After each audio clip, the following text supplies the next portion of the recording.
let's talk. No, I mean, let's really talk. I want you to turn off the other tabs, put your phone face down, and just be here with me for a little while, because I want to ask you a question, and I need you to be honest with yourself. Not with me, with yourself. Are you tired? I don't mean sleepy.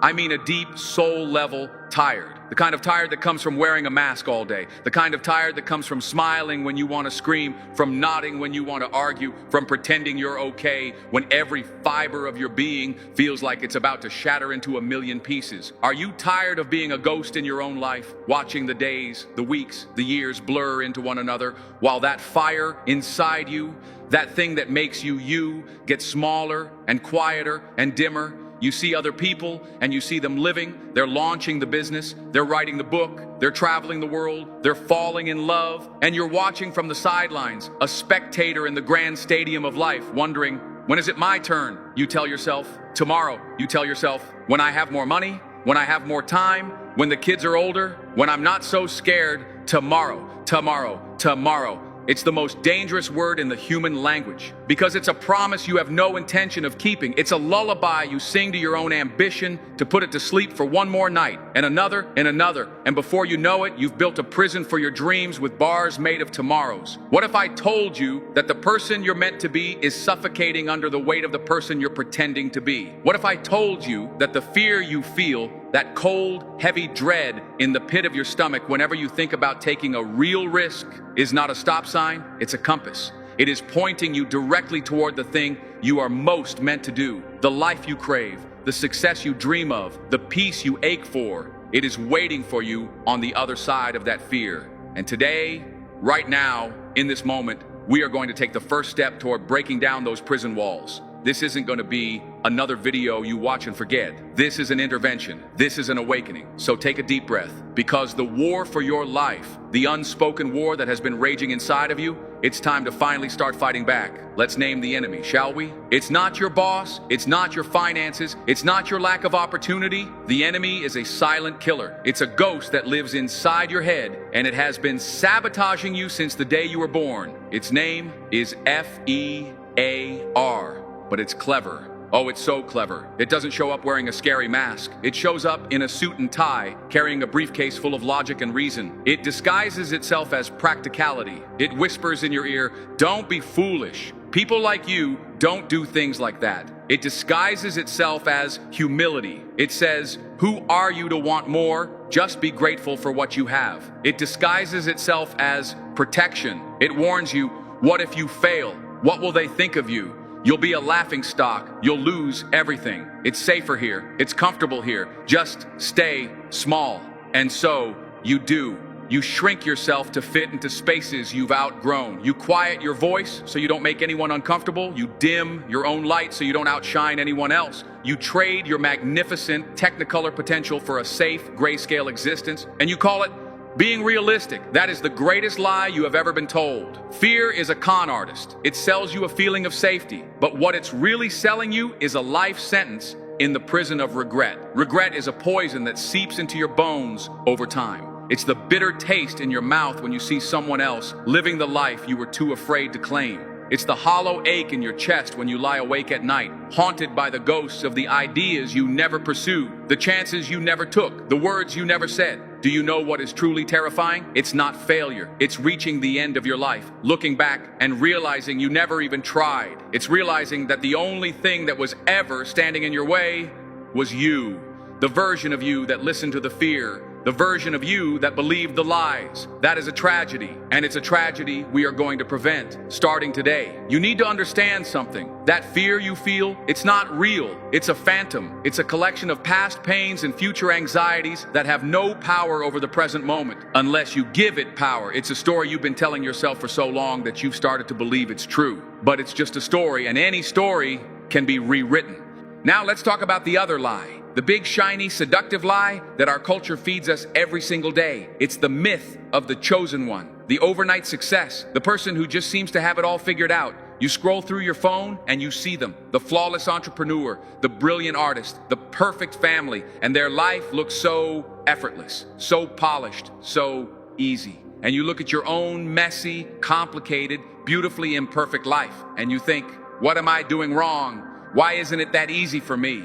Let me pull back the curtain for you. Let me tell you the truth. There is no such thing as an overnight success. It is a fantasy. Behind every single one of those polished pictures is a battlefield you will never see. Behind the successful CEO is a person who has been told no 1,000 times, who has stared at their dwindling bank account and wondered if they should just give up. Behind the celebrated author is a person who has a drawer full of rejection letters, who has cried over a blank page, convinced they had nothing left to say. Behind that perfect family is a couple who has had to fight for their love, who has navigated illness and loss and moments of wanting to walk away. Success is not a clean, straight line. It is a chaotic, brutal, and utterly beautiful mess. It is forged in the fires of failure. It is built on a foundation of sleepless nights and relentless effort. It is watered with tears of frustration and doubt. What you see is the highlight reel. You are comparing your behind-the-scenes footage with all the mistakes, the bad takes, and the moments of chaos to their final, edited, perfectly scored feature film. It is an unfair comparison. It is designed to make you feel less than, to make you feel like you don't have what it takes. You want to know what the people you admire really have? They don't have more talent than you. They don't have more luck than you. They have one thing and one thing only. They have a higher tolerance for failure. That's it. That's the secret. They were willing to fall down more times than you have even been willing to try. They were willing to look stupid. They were willing to be misunderstood. They were willing to be lonely. They understood that the path to their dream was paved with rejection and ridicule, and they decided to walk it anyway. So, the next time you see someone you admire, I want you to do something. I want you to mentally bow your head in respect, not for their success, but for their struggle, for the unseen battles they have fought and won to get to where they are. And then I want you to look in the mirror and realize that the same strength, the same courage, the same resilience lives inside of you. You are not missing some magical ingredient. You just have to be willing to get in the arena. You have to be willing to get your hands dirty. You have to be willing to fail. And that brings us to the heart of the matter. The word that paralyzes us. The word that we have been taught to avoid at all costs. Failure. We treat it like a disease, a mark of shame, an indictment of our worth as a human being. If you fail, it means you're not good enough. You're not smart enough. You're not worthy. That is the most destructive lie of all. I want you to reimagine failure. I want you to see it for what it truly is. Failure is not the opposite of success. It is a part of success. It is the price of admission for a life of growth and achievement. It is the tuition you pay for the education of experience. Every time you fail, you are not moving backward. You are gathering data. You are learning what doesn't work. You are discovering your own weaknesses so you can turn them into strengths. Think of a blacksmith forging a sword. He takes a raw, shapeless piece of metal. He heats it in a blazing fire until it is glowing hot, malleable, and vulnerable. And then he hits it. He pounds on it with a hammer over and over and over again. With every single blow, the metal screams. With every single blow, it is forced to change its shape. It is a violent, brutal process. But it is not destruction. It is creation. The fire is your ambition. The hammer is your failure. And the sword, the sharp, strong, beautiful, and unbreakable sword, that is you. You are not weakened by your failures. You are forged by them. Your scars, the ones you try so hard to hide, they are not signs of your weakness. They are a testament to your strength. They are proof that you have fought. They are proof that you have healed. They are proof that you are still standing. So, I am giving you permission today to fail. I am giving you permission to be messy, to be imperfect, to try something so big and so audacious that the possibility of falling flat on your face is almost a certainty. And when you do fall, and you will fall, I don't want you to feel shame. I want you to feel pride. I want you to get up, brush the dust off, and say, okay, what did I learn? I want you to wear your failures like a badge of honor, because they are the markers of a life lived to the fullest. The person who has never failed is the person who has never truly lived. They have existed in the shallow end of the pool, terrified of the deep water where the real treasures are found. I am begging you, dare to swim in the deep end. Dare to fail. Dare to be forged. Now, there's another ghost in the room we need to talk about. It's the fear of judgment, the fear of what they will say. Who are they, anyway? This shadowy council of critics that lives in our minds, passing judgment on our every move. For some of us, they are our parents, whose approval we still desperately crave. For others, they are our friends, who we're afraid of leaving behind or making feel uncomfortable. For many of us, they are strangers on the internet, faceless avatars who can tear us down with a single cruel comment. We are so terrified of their opinions that we censor our own lives. We don't launch the podcast because what if they say my voice is annoying? We don't post the painting because what if they say it's amateurish? We don't share our true story because what if they judge me for my past? We are living our one precious life based on the imagined opinions of people who, for the most part, are not even thinking about us. They are too busy worrying about what you think of them. It is a ridiculous, tragic cycle of mutual insecurity. I want to offer you a new perspective. There is only one audience whose opinion truly matters, and it's not your parents or your friends or the strangers online. The only audience that matters is the 85-year-old version of you.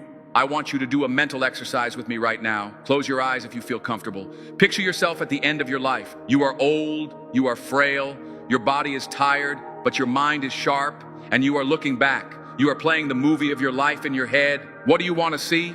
A life where the 85-year-old you looks back and whispers, "I wish I had." Or do you want to see a movie filled with adventure and passion and risk and, yes, failure? A movie where you loved with your whole heart even when it was scary.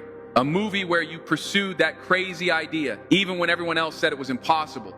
A movie where you fell down 100 times but you got up 101. A movie where the 85-year-old you looks back with a smile, tears of gratitude streaming down their face and says, "We did it. We really truly lived." That is the only judgment that matters. You are accountable to that person, the future you. And every single day, with every single choice, you are either honoring that person or you are betraying them. Every time you let fear win, you are betraying them. Every time you choose comfort over courage, you are betraying them. Every time you silence your own voice to please someone else, you are betraying them. It is time to start living a life that your future self will thank you for. It is time to fire the shadowy council of critics in your head and hire a new board of directors whose only member is the wisest, bravest, most authentic version of you. And this brings me to my final point, perhaps the most important one of all. Your past does not have to equal your future. I don't care what has happened to you up until this moment. I don't care how many times you've tried and failed. I don't care what mistakes you've made. I don't care what labels other people have put on you. I don't care what labels you have put on yourself. Your legacy is not written in stone. It is written in sand. And every single day, the tide comes in and gives you a clean slate. Today, this moment is a clean slate. You are not the person you were yesterday. You are not defined by your past failures. You are defined by the choice you make right now. The universe is not punishing you. It is not keeping score. It is simply responding to the energy you put out. And for too long, you have been putting out the energy of fear and doubt and unworthiness. And so, the universe has responded by giving you more circumstances to feel fearful and doubtful and unworthy. That ends today. Right now, you have a choice. You can continue to be a victim of your circumstances, or you can become the architect of your reality. You can continue to tell yourself the old, tired story of why you can't, or you can start writing a new, powerful, epic story of why you must. The power to change your entire life exists within you in this very moment. It is the power of a single, decisive choice. A choice to stop waiting and start doing. A choice to stop dreaming and start building. A choice to stop listening to the fear and start listening to the fire. So, what is it going to be? Are you going to let another day, another week, another year slip through your fingers? Are you going to let the ghost in your head continue to run your life? Are you going to stand on the sidelines and watch other people live out their dreams? Or are you going to get in the arena? Are you going to pick up the hammer and start forging your own sword? Are you going to start living a life that the 85-year-old you will be proud of? The world does not need another person playing it safe. The world needs you. It needs your unique voice, your unique talent, your unique story. Your playing small does not serve the world. It robs it. It robs it of the contribution that only you can make. Stop waiting for permission. Stop waiting for the perfect moment. The perfect moment is a myth. The only moment you have is now. So, I am asking you, no, I am begging you, when this video is over, don't just go back to your old life. Make a choice. Make one small, tangible move in the direction of your fear. Send the email, make the phone call, write the first page, sign up for the class. Do the one thing you've been putting off. It doesn't have to be a giant leap. It just has to be a step. one step, and then another, and then another. That is how you build momentum. That is how you build a new reality. Your time is not running out. It is running in. It is time to claim the life that has been waiting for you all along. The war is over. The choice has been made. Your time is now. Begin. Pause. Let the word hang in the air. The tone shifts from a powerful crescendo to a more intimate, conspiratorial one. So, you've made the decision. You felt that fire in your belly. You said, yes, I will begin. But what happens now? What happens tomorrow morning when the adrenaline of this moment has faded? When the alarm goes off and the cold, gray reality of your routine comes rushing back in? What happens when the voice of fear, that old, familiar ghost, comes knocking at your door again? Because it will come. I promise you that. This is the moment where the real work starts. The decision was the spark. Now, we have to build the fire, too. We have to talk about fear's most dangerous accomplice, its seductive, treacherous cousin, comfort. If fear is the prison guard rattling the keys, comfort is the warm, soft bed inside the cell. It's the predictable paycheck from the job that is draining your soul. It's the relationship that no longer helps you grow but feels familiar and safe. It's the routine of coming home, slumping on the couch, and numbing your mind with endless scrolling because it's easy. Comfort is the deadliest addiction you will ever face. It doesn't scream at you like fear does. It whispers, it coos, it tells you, it's okay, this isn't so bad. At least you know what to expect. Out there is chaos, out there is pain, out there is failure. Stay here with me, it's warm here, it's safe here, and it's a lie. It is the most insidious lie of all. Your comfort zone is not a safe harbor. It is a cage with velvet bars. It is a slow, creeping death of the spirit. Every day you choose comfort over courage, you are pulling a little more soil over the coffin of your own potential. You think you are choosing safety, but you are choosing stagnation. You think you are choosing peace, but you are choosing a silent, internal war. Growth and comfort cannot coexist. It is a law of the universe. To build muscle, you must stress the fibers. To learn a new skill, you must embrace the awkwardness of being a beginner. To build the life of your dreams, you must be willing to step into the terrifying, exhilarating, unpredictable wilderness of the unknown. So, how do you fight it? How do you resist the siren song of comfort? You do it by making a new promise to yourself. Not a promise to be fearless, that's impossible, but a promise to act in spite of the fear. You do it by asking yourself one question every single morning. Before you check your phone, before you let the world's noise rush in, you look yourself in the mirror and you ask, what is one thing I can do today that my future self will thank me for? Not 10 things, not a massive, overwhelming to-do list. Just one thing, one courageous act. It might be as small as finally making that dentist appointment you've been dreading. It might be spending 15 minutes working on your business plan instead of watching TV. It might be having that difficult conversation you've been avoiding. It might be going for a walk, even when your body screams to stay on the couch. One small act of courage, one vote for the person you want to become. Because that's what you're doing. With every choice, you are casting a vote. When you hit the snooze button, you're casting a vote for the old you. When you get up, you're casting a vote for the new you. When you eat the junk food, you're casting a vote for the old you.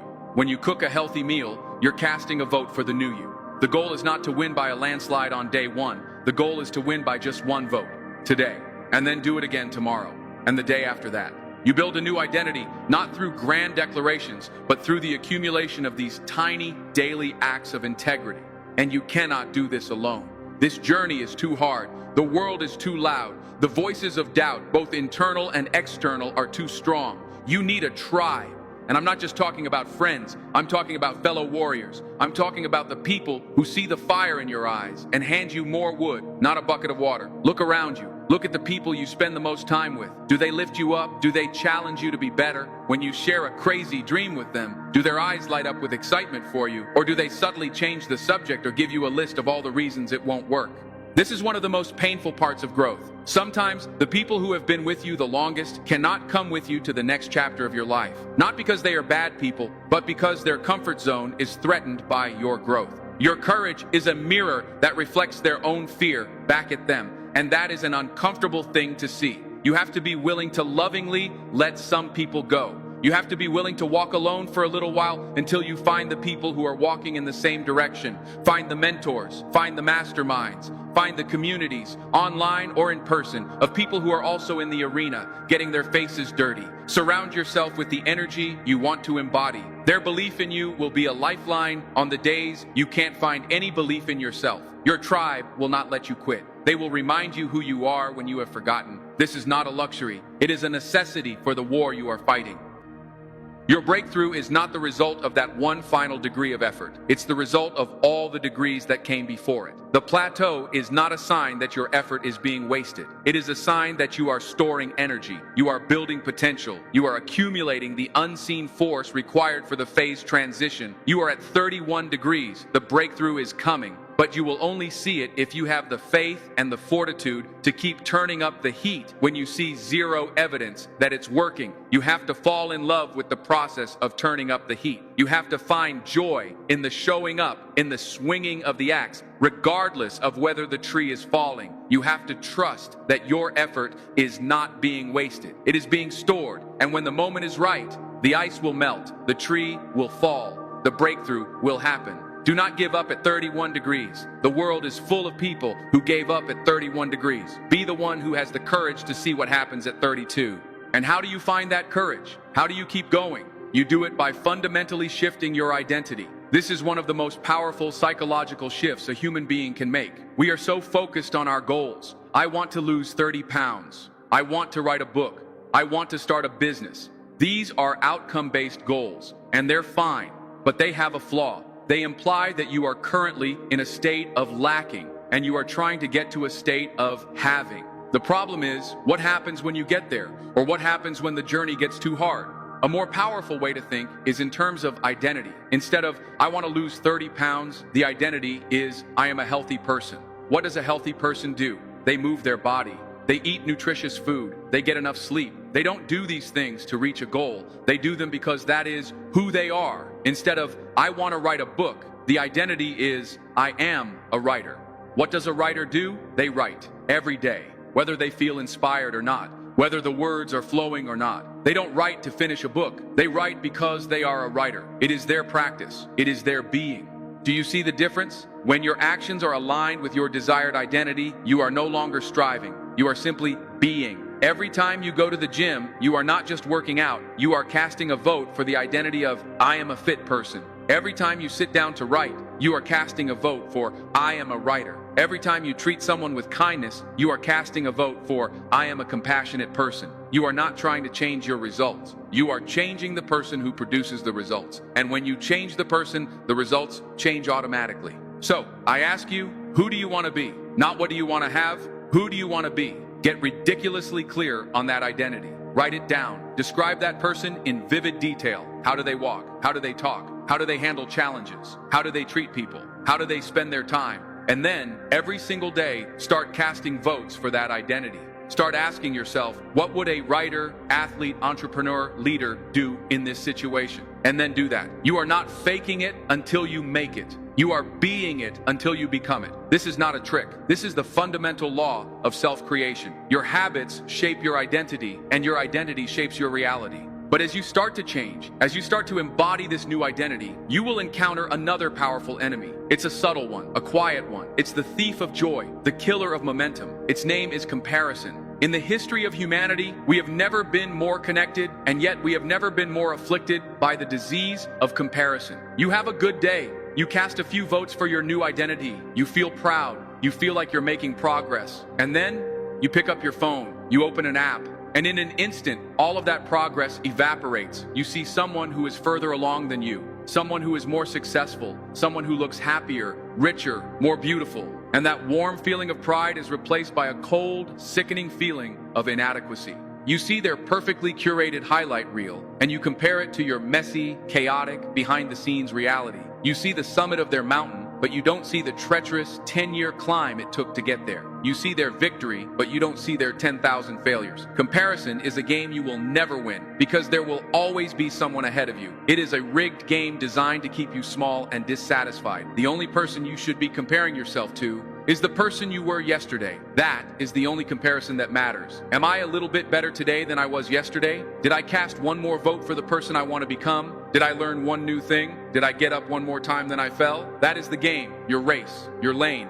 Think of it like this. You are planting a bamboo tree. For the first year, you water it and fertilize it, and nothing happens. The second year, you water it and fertilize it, and nothing happens. The third and fourth years, still nothing. You see your neighbor planting rose bushes, and they have beautiful blooms within a few months. You might be tempted to think, I'm doing something wrong. My bamboo is broken. I should have planted roses. But in the fifth year, something magical happens. The bamboo tree sprouts, and it grows 90 feet in 6 weeks. Was it dormant for 4 years? No. It was building its root system. It was creating the foundation necessary to support its explosive growth. You cannot compare the growth cycle of a rose bush to the growth cycle of a bamboo tree. They are on different timelines. They are running different races. You are a bamboo tree. Your journey requires a deep, complex, and often invisible root system. Stop looking at the rose bushes and getting discouraged. Trust your own process. Water your own soil. Focus on your own roots. Your time for explosive growth is coming, but it will only come if you stop comparing your journey to everyone else's. Stay in your lane. Run your race. Water your bamboo. And what waters that bamboo? What gives you the strength to keep going when the ground is barren and the sky is gray? It is your vision, your why, the reason you stepped into the jungle in the first place. You need a why that is so big, so powerful, so emotionally compelling that it can pull you through any how. A weak why will not survive the messy middle.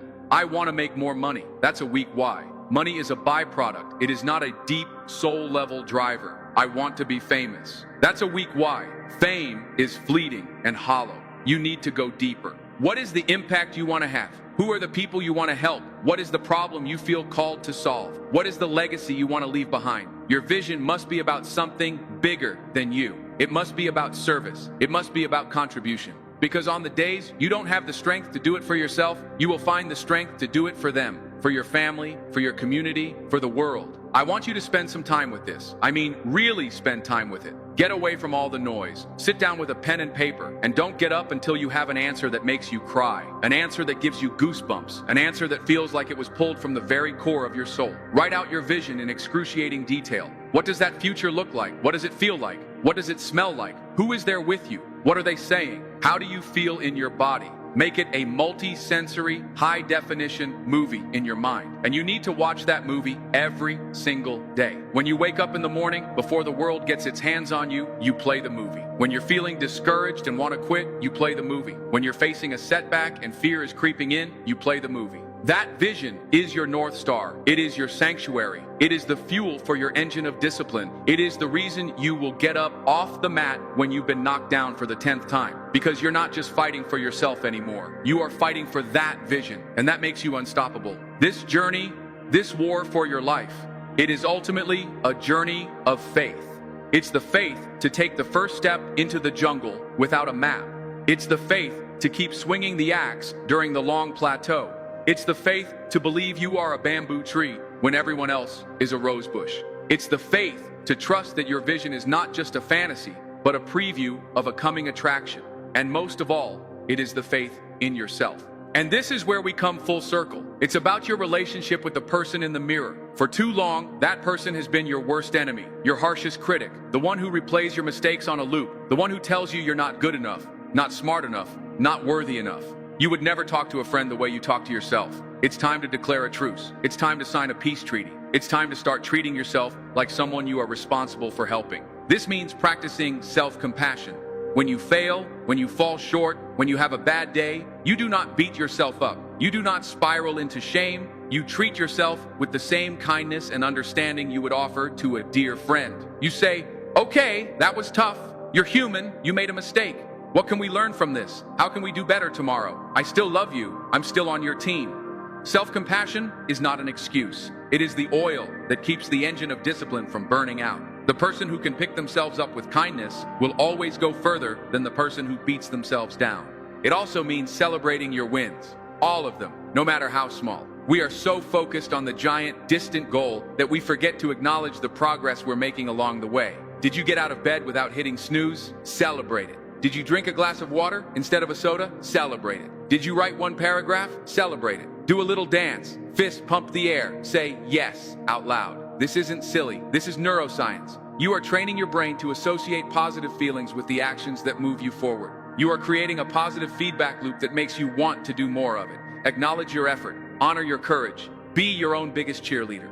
Because at the end of it all, when the sun is setting on your life and the 85-year-old you is playing that movie, there is only one character who was with you in every single frame, from the first breath to the last. And that character is you. The journey to build the life of your dreams is ultimately the journey of building an unbreakable, loving, and powerful relationship with yourself. You are the warrior and the one you are fighting for. You are the builder and the masterpiece. You are the explorer and the promised land. Everything you need, the courage, the strength, the resilience, the wisdom, it is already inside you. It has been there all along, buried under years of fear and doubt and comfort and comparison. Your work is not to gain anything new. Your work is to simply excavate, to chip away at all the things that are not you, so that the magnificent, powerful, authentic soul that you were born to be can finally emerge. So, look at your hands again. Feel the power in them. Feel the potential. The jungle is waiting. The messy middle is calling. The plateau is ready to test you. Your vision is pulling you forward. And the person in the mirror is finally ready to be your ally.